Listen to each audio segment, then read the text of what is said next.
Hi everyone, today I'm going to be giving you a pantry tour and showing you a lot of the stuff that we grew this year and what I have preserved to use over the next few months.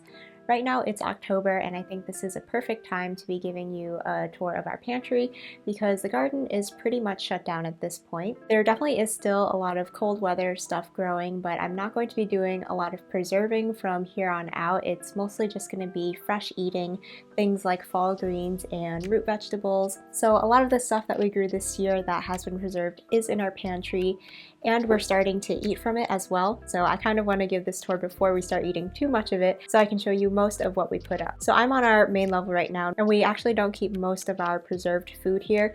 We have some like dehydrated things that I'm going to show you at the end, but most of the ways I preserve things are by freezing and canning, and a lot of that stuff is in our basement. So we're going to go down and take a look at all of that, and then I'll come back up here and show you the dehydrated stuff. So we're downstairs now, and this is what we call our pantry, even though it is not very big or fancy. I've only shown this once before in last year's pantry tour, but basically this is not like a full basement. It's just like a really big crawl space, and it's not finished and there isn't a lot of space in it. It's not very nice. So we just use it to store some food. It does get hot here during the summer, so it's not ideal for storage, but during the winter it does stay cool, so a lot of our stuff does a little bit better down here. So, you know, it's not the best situation, but it's what we can do in our house. And maybe in the future we'll have a better space to store things, but for now this is just what we do. So the thing that is probably the most fun is all of these pumpkins along this staircase. All of our homegrown pumpkins, and I think it's so fun. It's like how people decorate their front steps with pumpkins. We just decorate our crawl space steps. And I really just put them here, not even to like look nice or anything, but just because I had no space on our shelves. And I figured I could just use this space on the steps, so I put like 1 or 2 pumpkins or squash on each step. So we have pretty much just a few varieties. We have some spaghetti squash here. These smaller ones are honey nut squash, which is basically like a butternut type of squash. And then these ones are what was called Korean green pumpkin on the seed packet. I don't think that they have a lot of flesh. I did crack one open that was like kind of going bad, but we haven't eaten one of these yet, I don't think. So we'll see how those are later on. So we have quite a good number of those pumpkins, and we also have some more honey nut squash in this little container that we just stuck them in. Then on this shelf, on the very top shelf, I'm not going to go too much into detail. These jars are older jars that I've gone over before, and they're just a little bit older. So I put them up top so that they can be used sooner. And then I have just like store-bought pantry stuff. These are homemade lasagna noodles that I made a few months ago, maybe in the spring or early summer. And I like making lasagna noodles to dry because I don't have to deal with all of those like strands of pasta if I was making like a fettuccine type of pasta, because it's such a pain to like get all of those strands separated to dry. But if I make lasagna sheets, I can just cut it into these big sheets and it goes a lot faster. The only problem is trying to get them to not curl when they're drying, which I have not really figured out too well, but I have used some of my homemade lasagna sheets in a lasagna a couple of months ago, and it cooked really well without boiling. I just like stick it in the lasagna and make sure there's a lot of like sauce and liquid for the pasta to soak up, and it cooks up really well just if you cover it and bake it, and I don't have to boil them beforehand, so it makes making lasagna really easy. I also have a little bit of beef tallow that I rendered out. I used some of this for soap, but I didn't quite need all of it. So next time I make another batch of soap, I'll use this. And I also just have a couple of jars that wouldn't fit anywhere else. This is just extra liquid from when I canned salsa. Whenever I make home canned salsa, it ends up being really liquidy. So this year I tried to just strain out some of that liquid. And my plan for that is to use this when I'm making Mexican style rice. And then for the next few rows, we're really getting into the bulk of like all of the food that I canned this year. So first in this section, I have a lot of pickles.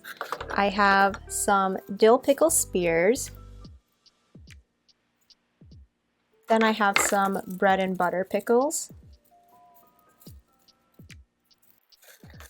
but I do kind of have pickles everywhere because I couldn't fit them all in one space, or I just need to come out and organize this a little better. So I'm kind of gonna just jump throughout all these shelves.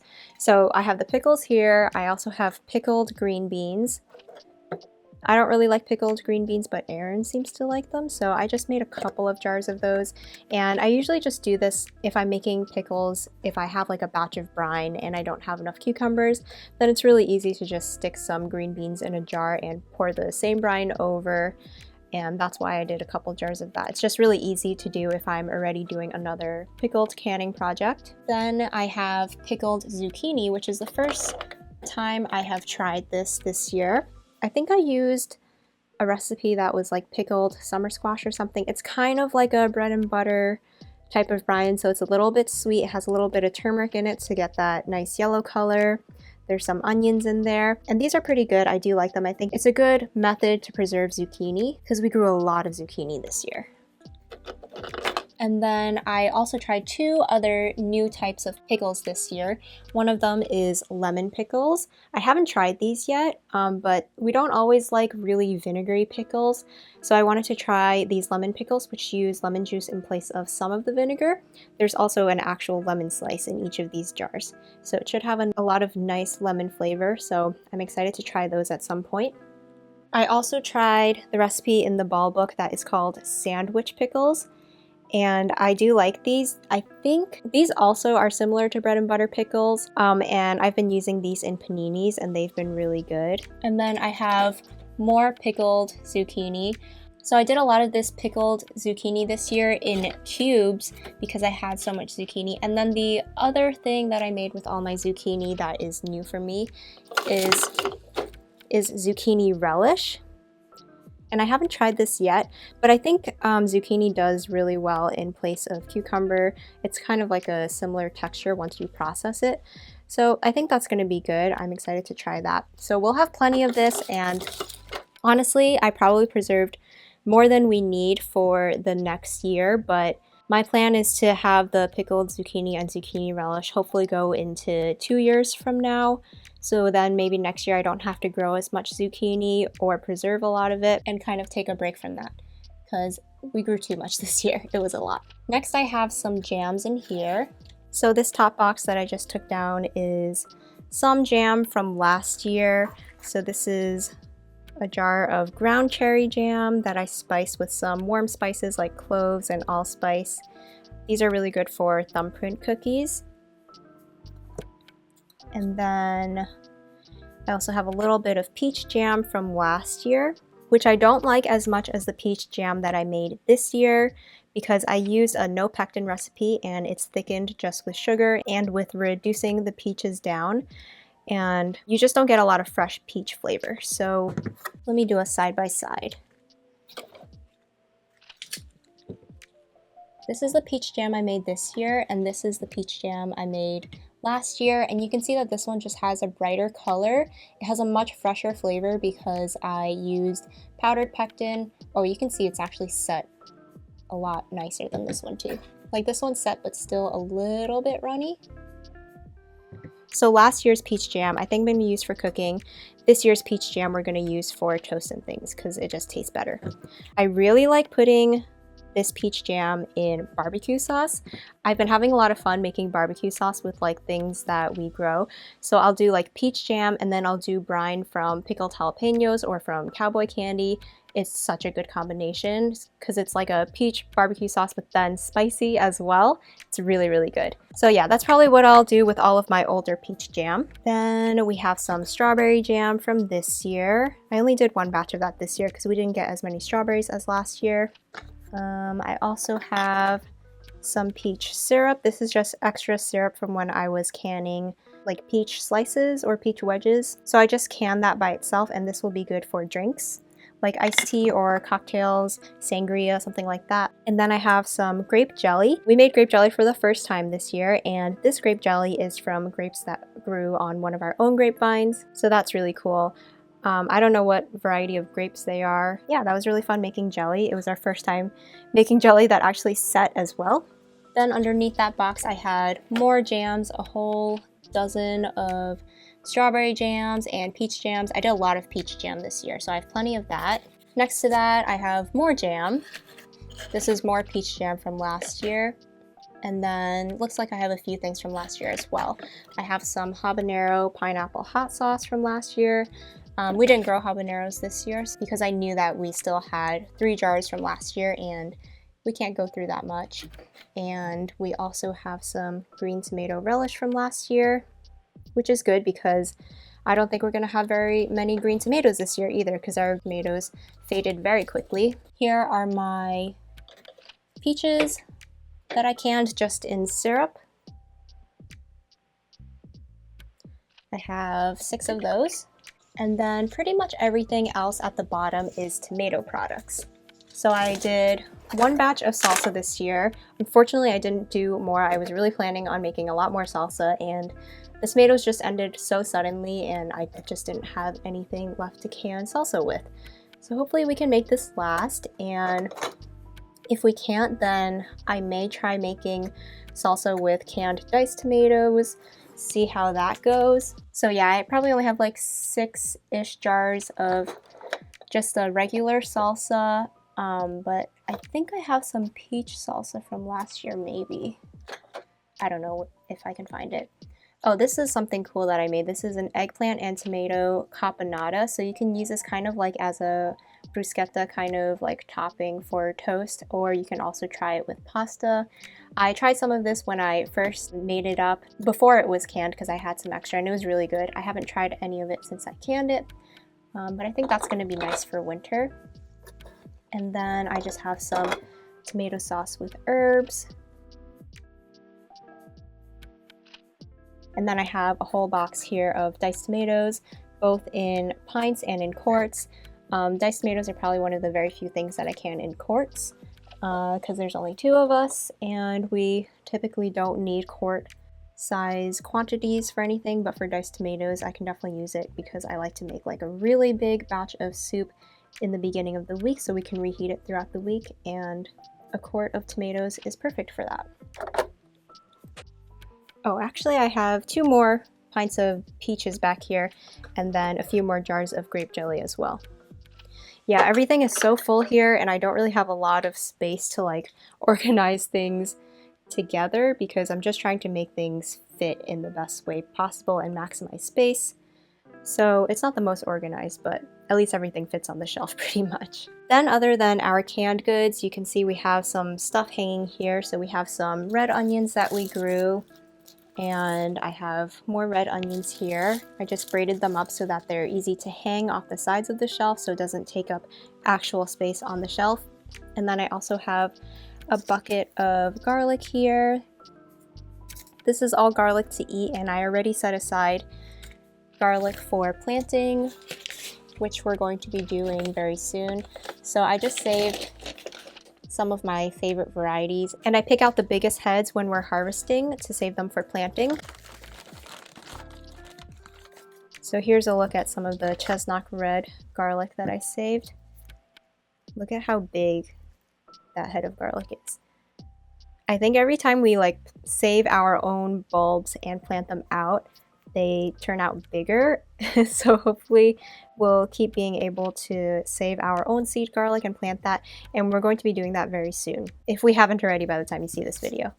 So yeah, pretty cool because then we don't have to buy seed garlic this year. At the bottom here we have a lot of our bulk goods in buckets, and then I have a box of onions. Here I have some of my yellow onions, and then I also have shallots and like a long red onion that we grew this year, but I can't really tell them apart.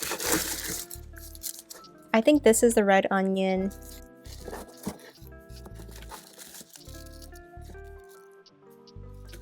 Yeah, I don't know. I'm trying to find a shallot, but I really can't tell them apart. These red onions are like the same shape as a shallot, so maybe this is a shallot. It's not as red. But a lot of the long red onions, I actually had to toss because they were starting to go soft and rot. I don't think it's because of the variety. I think it's just because we had rain for pretty much 2 months straight. And then we just had to pull these out of the ground when it was really wet because there was no end in sight for the rain. So they were just really wet when we harvested them. So that's kind of unfortunate. We lost some of those.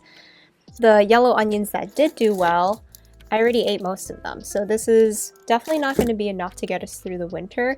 I grew more than we did last year. I think maybe we ended up harvesting like 200 onions, but we're probably already halfway through them.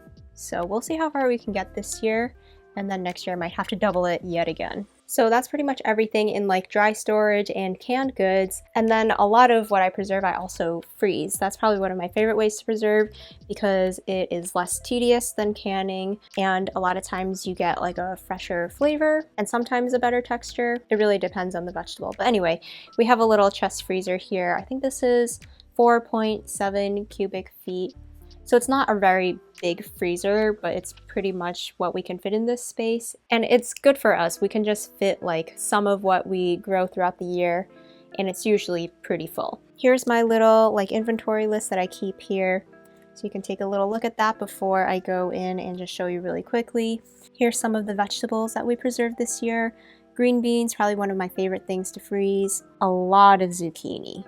21 bags of shredded zucchini and 3 bags of zucchini chunks. So that's probably like a quarter of this freezer is just zucchini. And when I put the numbers, that just means like 1 bag. I don't really specify what size bag. Most of them are quart size bags, but I just have this list so that I know that I'm not looking for something that definitely isn't there, if that makes sense. I don't know, there's probably a better way to do it, but this is how I do it. And then we have eggplant, okra, snow peas, bitter melon, just a couple of bags of things like here and there, which I think is really nice. Last year I didn't have a lot of variety of things. I basically like just had green beans, which are really nice. I do really love frozen green beans, but I feel like this year I have more variety for frozen vegetables, which will be really nice going into the winter and making different dishes. I also have some frozen fruit, but this fruit I think is from last year, so I need to use that up pretty soon. And then I also made a lot of grape juice and froze that into like little pint containers, so we can just take those out and have some grape juice to enjoy for like breakfast or whatever. That's been really nice. I also keep some meat in here. Most of it is not meat that we raise. Some of the chicken is. I usually will just place an order at a local farm, like a small order, like $100 worth of meat, and that will get us pretty much through 6 months. And then I'll just store it in here, and then I don't have to buy meat for like 6 months or a year, whatever. So yeah, that's what works for us.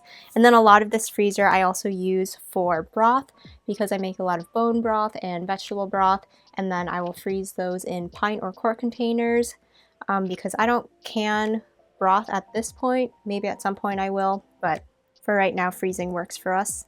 I also will can some sauces, so things like pizza sauce, and I did have pesto in here, but in an unfortunate accident I like left the bag out of the freezer and I had to toss all of that, so that was really unfortunate. And then also when I bulk cook a lot of dried beans, I will do a huge batch and freeze a bunch of those because then it makes it easier. Each week I can just pull out a couple containers of beans that are already cooked, and you save money cooking beans from dried, and I think they also taste better because you can put your own seasonings and stuff in there. And then cheese is another thing that we freeze a lot of. So that's just a little overview of what we usually have on hand, and I will show you inside. I probably won't show you everything, but I'll just show you some of the stuff. It's probably going to get kind of loud because I've started storing things in these like tote bags so that I can just pull the whole tote bag out versus like pulling every single container out. So let me just get this cut of meat out of the way. So for example, I have this entire bag here. This whole bag is zucchini. So it's going to be kind of loud, sorry. Okay, so here if you can see, this entire tote bag is filled with frozen zucchini. Well, I have 1 bag of okra. I don't know how that got in here, but most of the zucchini is shredded. I'm going to use this for zucchini bread and also putting it into sauce and soup. It's a nice, easy way to incorporate zucchini into meals. So I froze so much of that this year because it was just like the easiest thing to do when I just had like endless pounds of zucchini to get rid of. I do have a bag of tomatoes that I need to process into sauce. I'll probably wait till like middle of winter to do that because I'm not really in any rush for the freezer space at this moment. And then we have miscellaneous things. I have some winter melon in there. This is from last year, but when we cut open like our 30-pound winter melon, we obviously can't eat it all at one time, so I just cut that into chunks and freeze that. I have some bitter melon. So that bag is just more different vegetables and stuff. On this side, I have a lot of like my pre-cooked beans and broth. I like to have easy access because I probably need to come in for this the most out of everything, because pretty much every week I'll need like some kind of broth. And then here's a look at the grape juice that we made and that I froze. Homemade grape juice is so good. We made it for the first time this year, and I think we're gonna have to do it every year. It's so good. And then next year, if I have jars and space, I'll probably can some of it too, so it doesn't take up freezer space, and so that you don't have to pull it out like 2 days ahead of time. Let's see, in here I have, oh, this is all grape juice, this whole bag. So with those like 3 containers I just pulled out, I was able to get all of this stuff out of the top layer, because that's the thing with chest freezers. They're so deep and it's really hard to get to the bottom. So by putting them in these bags, I can very easily get to the bottom of the chest freezer. So now this is the bottom layer. In here I have different cuts of meat.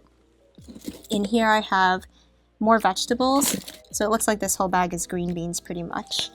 And then here I have eggplant, peas, kind of like my miscellaneous vegetables.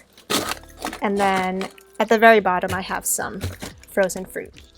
So that's pretty much everything in our freezer. I don't know if that's interesting to anyone. Thought I would show it anyway. So now we're gonna go up and look at the rest of the stuff that's in my pantry upstairs. But I thought while I was down here I might as well just bring some grape juice up and we can have it throughout the week. So every time I take something out, I just cross it out and update my inventory, and I try not to forget. That way I can stay really organized and always know what's in there without having to dig to the bottom of this freezer every time I need something, which really was a pain before I started using this system. So now we're back upstairs and I'll show you some of the things that we dehydrated this year. So we have this little cabinet here, and on this top layer I have a lot of dried goods. Some of it is just like pantry bulk food like beans and stuff, but I'll just pull out the things that are homegrown that I preserved. So I have this quart of green onions and leek greens. Those are nice to have, although I feel like they don't keep their flavor that well. Yeah, I don't like depend on these for like really strong oniony flavor, but they are nice in a pinch that I can just like throw a handful of these in. And then over here I have, well, I had 3 quarts of dehydrated zucchini. You can see that this one's already almost gone. I've been using it a lot, but I have 2 more quarts back here. So here's what they look like. I really like dehydrated zucchini. I've done it before, but this year I did a lot. Well, I thought I did a lot. I did like 3 quarts, and I thought maybe I should stop there because I'm not sure if I'll use it all, but I definitely think that we will go through all of this pretty quickly. I really like it in soup. I don't know what it is. The texture just gets like really like chewy almost, and we really like it. So if I grow a lot of zucchini next year, I think I'm going to dehydrate more of it. It's also really nice because it saves a lot of space since you're taking out a lot of the water. And then I have some dried chili peppers here. These are Korean chili peppers. They're not super spicy. And then I have a couple of jars of dried tulsi, which we use for tea. So I have 1 jar here, and oh, actually this is not tulsi, this is sorrel. So sorrel is a really like lemony green, and it's a perennial for us, so we have a lot of it. And I just dehydrated it. Dehydrating greens, I feel like doesn't keep the flavor or texture like at all. Dehydrating does take out some of the nutrients since you are adding heat, but if I can just add a little bit of a boost, I'll just like throw this into soups and sometimes even like scrambled eggs or omelets or quiche, something like that. And that way I can feel a little bit better that we're getting some vegetables. I don't know. You can probably turn it into like a type of green vegetable powder as well, maybe put it in smoothies. Then we have this other cabinet where I use the top row for things as well. So I'll start in this one. I have some of our homegrown dried beans. I think they are so pretty. And we only grew like a small amount of these, but I'd say we probably planted like 10 seeds and we ended up with this much. So even though it's like really not that many beans, like we'll eat this in a week. I think it's still really cool. You still like multiply it by like 100 of what you started with, so that's pretty sweet. And they are just beautiful. I'm really excited to try those and see how the flavor is. If they taste as good as they look, I'm definitely going to be growing a lot of these next year. Then I have some dried peppers. These are cayenne peppers. So I just need to like kind of crush these up to make crushed red pepper flakes. I have some lemongrass. This is actually from last year. So I dried like the upper parts of lemongrass, and this is good for tea. Then I have some dehydrated tomatoes. I pretty much just use cherry tomatoes for these. A whole quart of those this year. And then I have, what kind of pepper is this? I don't know what pepper this is. I think these are cayenne peppers too, but I don't know why they're not with the other ones. No, these might be Korean chili peppers. I think the other jar was from last year and these are from this year. Some kind of spicy pepper anyway. That's not homegrown. And then last couple of things on the other side, I have some paprika peppers. And I crushed them up just to make them fit in the jar, but I need to kind of like powder them and make them into paprika seasoning. I'm excited to try those out. And then I have another really big jar of Tulsi, so we can have plenty of that for tea this year. One last thing I have in the kitchen upstairs that I need to bring downstairs are these sweet potatoes. This is from both harvests that we showed in videos. And I picked out a lot of the ones that have like scabs or some kind of damage that we need to eat first. Those are over here, and then the ones that are like really pristine I put in this bag, because if they don't have blemishes they should store better. So these ones I'll definitely bring downstairs to store them for the winter. So that is pretty much everything that we grew and preserved this year from the garden.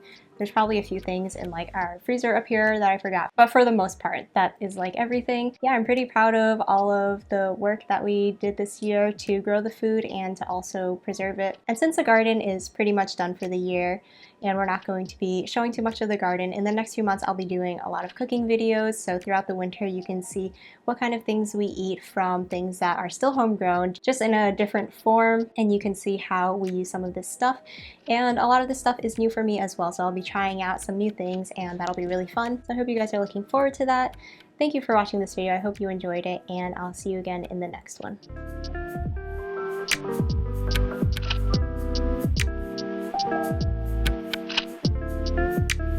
Thank you.